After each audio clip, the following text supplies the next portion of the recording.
Bueno, buenos días, queridos estudiantes, siéntese. ¿A qué acontece ahora que lleguen a esta hora cuando yo voy precisamente casi que a salir?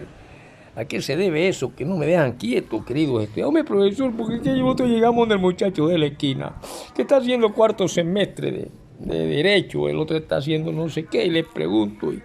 apenas me pueden hablar de lo que ya usted nos habló un día, que nos habló de la historia del derecho que dan hoy en día, que no era más que el antiguo derecho romano. Y entonces, como vemos en la televisión que dice que la ONU va a entrar a exigir que haya nuevo fiscal porque los anteriores son corrompidos y tienen que hacer algo, Colombia, porque no pueden aceptar a esa nueva que nombra unos cuantos y que defiende unos cuantos. Y también por eso nosotros dijimos que usted nos había hablado del Estado del derecho romano.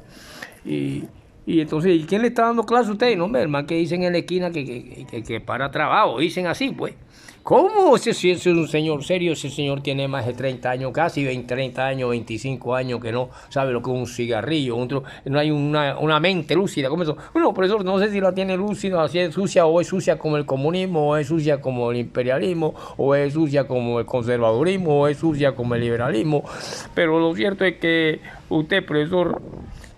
bueno, siéntese porque esta clase tendría que ser de la cuestión de hablar de fiscalía y esas cosas. Nosotros tenemos fiscales en nuestra comunidad, en la defensa civil colombiana, en toda la sociedad, donde hay tesoreros y esa vaina. Tiene que haber un presidente o un vicepresidente o suplente, tiene que haber un fiscal y así por el estilo, en cualquier organización, en la Junta Comunal. Pero ya hablándose de aquí de esto, tenemos que hablar de los órganos económicos porque son cuestiones de naciones. Y aquí tiene el pensamiento, por ejemplo, en Colombia, en la democracia colombiana rige mucho todavía el pensamiento de Montesquieu, y en Francia toman de Norteamérica, y así por el estilo nacen estados de derecho y ramas ejecutivas, que no son más que tres: la judicial una,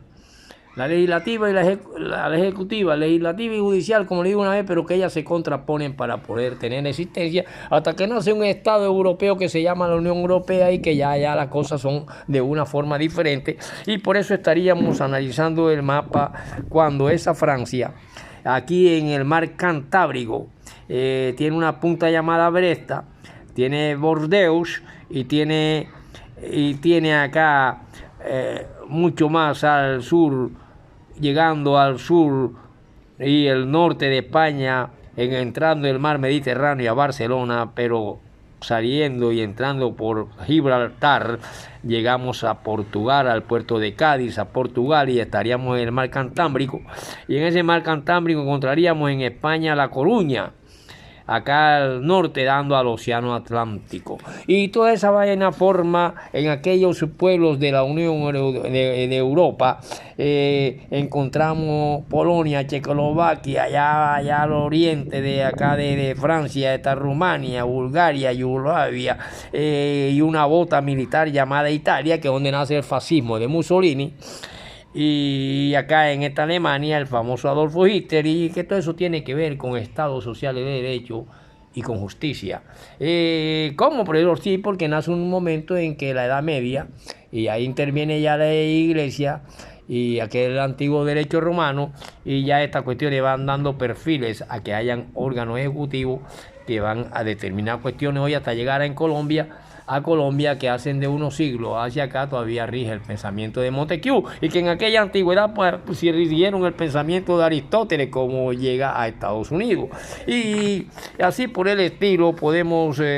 hablar de esa Grecia donde nacen pensadores que tienen que ver con esto, como Aristóteles, y después surgen los grandes como Montesquieu y todas esas cuestiones. Pero yo no puedo pasar aquí si no les digo que estos órganos tienen mucho que ver con la monarquía, porque son las dos formas en que se dividen estas ramas judiciales, en cuanto a en una parte hay rey, en una parte hay presidentes elegidos democráticamente, y que apenas podemos hablar de la monarquía con la caída de Constantinopla en 1553, cuando se arrastró consigo multitudes de principios religiosos y filosóficos y uno que otro económico, al mismo tiempo que abrió la posibilidad de una organización estatal distinta a la existente con el surgimiento de nuevos sistemas de gobierno. Por su consistencia alcanzó la aceptación universal y se convirtió en el más importante, y así se quiere que el único recibió y que el único, si se quiere, recibió el calificativo de monarquía con esta vigente en algunos estados, y como consecuencia de aquel desmoronamiento más religioso que política, salió y surgió la conversión de los grandes estados en posesiones y en porciones y en terrenos llamados pequeñas, que fueron estados, pero con un sistema de gobierno distinto a los conocidos. Así sucede hasta ahora en que llega la Unión Europea, que entra aquí en esta cuestión, pero que en una forma distinta. Yo le voy a hablar de todo eso para que ustedes entiendan lo que está pasando con esta cuestión de los podridos fiscales, los cucarachas del mismo calabazo, y lo que ustedes entiendan y sepan, queridos estudiantes. Y así me gusta que antes de preguntarle al universitario y al otro que está comenzando derecho, hubieran venido a mí, porque yo necesito hablarle de una vez por todas de lo que fue la organización estatal en la Edad Media, cuando se derrumbió el Imperio Romano de Occidente y los hombres de Europa adquirieron una nueva concepción de organización política. Y así podemos entender poco a poco lo que es la legislación colombiana, la ejecución colombiana y la justicialización colombiana. Entonces vamos al grano, pero yo no puedo seguir, queridos estudiantes, si ustedes no me dan un pequeño aplauso, que es el único dinero que yo recibo y que es lo único que yo tengo, que mis libros viejos. Pero antes quiero darle un aplauso a un invitado a Cuba, a un poeta colombiano que vi en un periódico, y según me dijeron en la cantina El Sultán, unos amigos, que mientras pasaba yo vendiendo una mercancía, sabes que el amigo tuyo poeta que ha salido muchas veces contigo en periódicos y eventos, lo invitaron a Cuba. Yo tengo grandes amigos en Cuba que nos comunicamos a veces, sí, cierto, y en Estados Unidos, y también allá por Irán, Irak, y conozco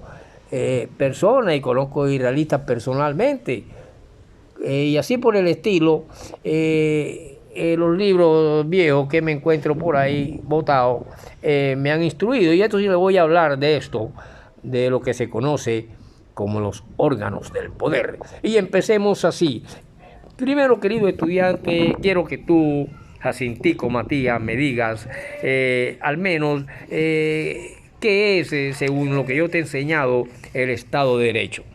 Profesor,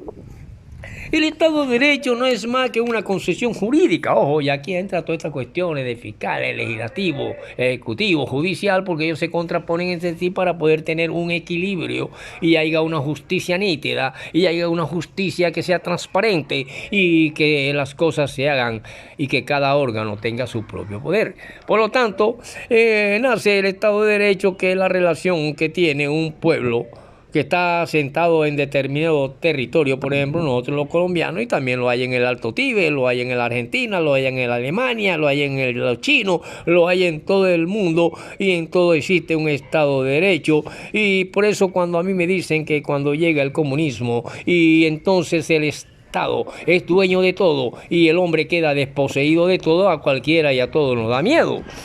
Pero también existen leyes y órganos en todas estas cuestiones, y entonces se rige la justicia así, y por supuesto habrán todos estos órganos. Y por lo tanto sí se dio la dictadura fascista de Mussolini, la de Hitler, con los famosos nacionalsocialismos. Por lo tanto tenemos que el Estado de Derecho es una concepción jurídica, que ese pueblo que se asienta en un territorio, por ejemplo nosotros los colombianos,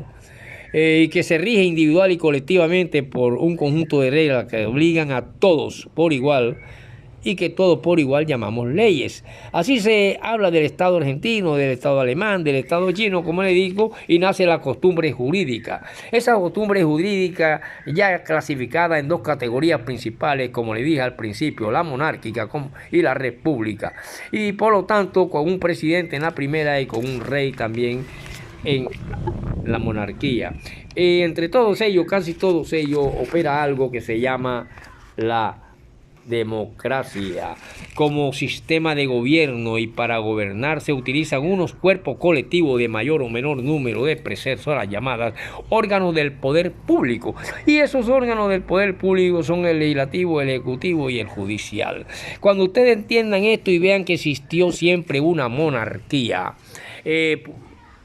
y unas leyes y unas constituciones totalmente monárquicas, podrán entender por qué le era difícil a un pueblo y a una ideología como la socialista llegar al poder de España. Por eso se la mencioné acá, y llegar a las revoluciones de Francia, que toman de la inglesa de Montesquieu, pero que todas ellas beben de la sangre y beben de las aguas estereotipadamente, como estábamos hablando. Esas concepciones que tienen que ver con la tipografía, la letra impresa, pero también con las cuestiones que surgen de las cuestiones sólidas, como son los territorios. Por eso determinan que este es colombiano, este es alemán, este es ruso, este es lo otro, y así se llegó a tener esas ramas en diferentes partes, y le pueden hacer un Estado de Derecho con las características que distinguen hoy en día a lo que se llegó a conocer como la Unión Europea, que no era más que la Comunidad Europea. Por lo tanto, al nacer un momento de fragmentación y de exigencia de un pueblo que también interviene en esto para crear fiscales, para crear ramas judiciales, el pueblo interviene, y el pueblo español conoce que sí puede tener acceso un partido socialista en el Parlamento español, y lo ha tenido varias veces. Varias veces el Partido Socialista de Trabajadores de España ha ocupado como presidentes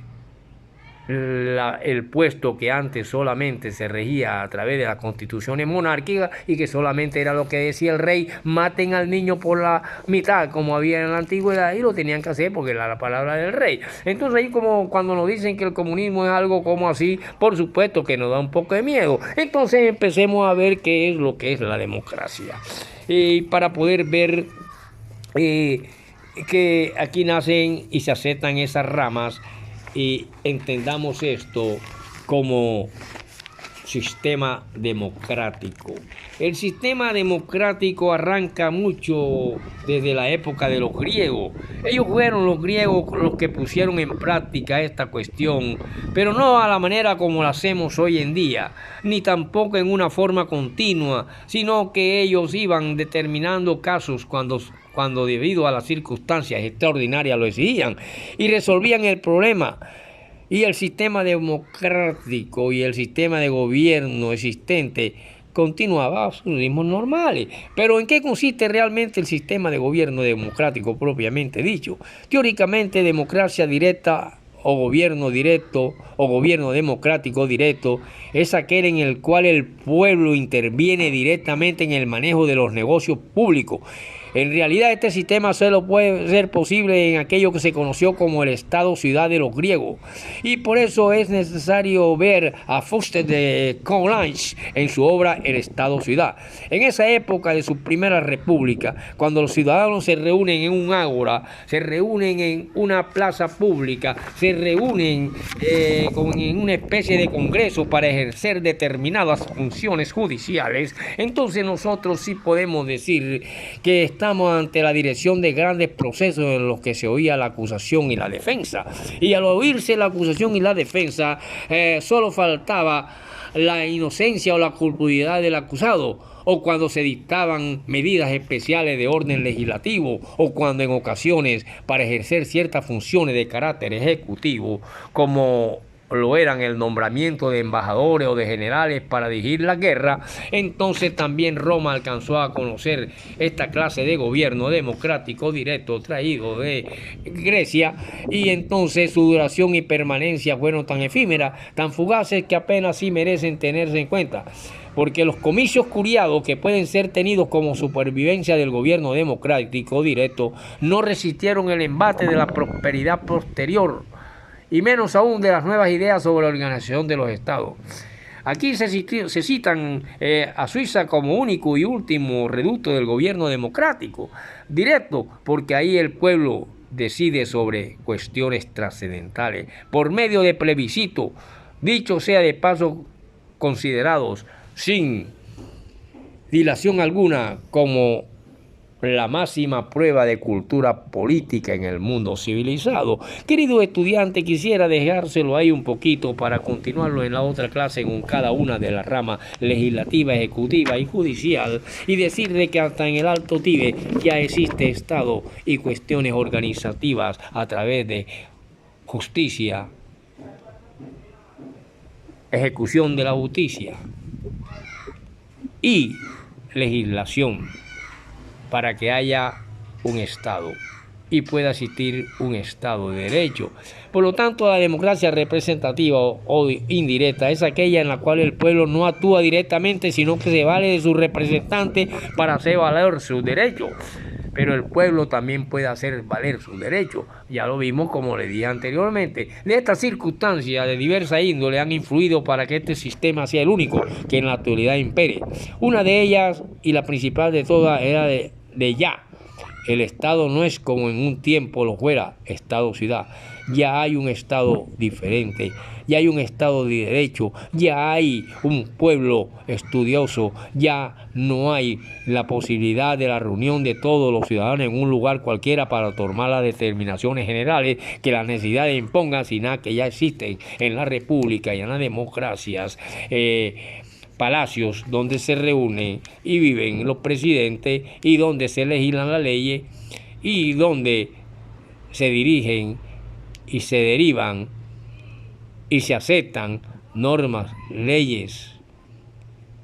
y todo lo que tiene que ver con el derecho para que haya una sociedad en orden. Por lo tanto, así yo puedo decirles que de un modo o de otro fueron varios y numerosos y se llega por fin a la consecución de la unidad de Estado y se domina en esta forma que contiene sus partes. De tantas luchas que, como ya dijimos, caracterizan la Edad Media, que proviene de aquella época en cuanto a organización estatal y que se refería y se llegaba a una decisión benéfica para el Estado con respecto a la Iglesia, en lo que se conoció como la Iglesia originada en la Reforma, que de tantas transformaciones eso es eficaz y de ahí en adelante no vuelve a presentarse jamás la posibilidad de una nueva y enconada lucha entre Estado e Iglesia, tal vez porque ésta logra superarse limpiando su alta misión de la impureza que llevan consigo los intereses terrenales y el Estado deja de inmiscuirse en asuntos pertenecientes a la esfera de la divinidad. Por lo tanto surge el órgano ejecutivo. ¿Pero qué es eso, profesor? ¿Es algo en una oreja o una pata? ¿Qué, profesor? ¿Algún órgano del cuerpo? No, sí forma parte de un cuerpo gubernamental, pero que el ejecutivo no es estudiado separadamente como órgano propiamente dicho, sino en tanto en cuanto se haya contrapuesto al órgano legislativo. Dígale ahí, profesor, porque ya me dio dolor de cabeza. Bueno, te traigo un mejoral mañana y te atreves a estar con el profesor Ferreira para decirte que el presupuesto del hombre es el que lo hace feliz. Hay hombres que se ganan 20 millones diarios y andan locos, doliéndole la cabeza cómo hace para levantarse 15 millones más en el día, porque el presupuesto de ellos es de 35 millones diarios debido a lo que tienen en sus bienes materiales, lo que sostienen, su nómina de trabajadores, sus 7 y 8 camiones puertas, 4 puertas, guardaespaldas, sirvientes, etcétera, etcétera, pequeños reyes ciudadanos. Y entonces, si apenas son las 4 de la tarde y aún le informa que los balances de pérdida y ganancia están dando en el día apenas 25 millones, se vuelve loco buscando los otros 10 millones. Pero si el presupuesto del hombre es de 10,000 pesos diarios, como lo puede tener el hombre más mísero de la ciudad, y con esos 10,000 pesos puede sentirse feliz comiéndose su arroz, su cosita, no exponga la vida que aquel hombre está luchando más para conseguir más porque su avaricia es más grande y quizás por eso muchos caen en la delincuencia. Usted dele gracias a Dios que tiene un plato de comida y no esté echándole vainas a Cuba, porque mi amigo Federico Santo Domingo va invitado para que lea unos versos y a veces algunos amigos míos me pueden invitar y con mucho gusto, cubanos o venezolanos, porque debe vivir la gente que sirve. Continuamos en la próxima.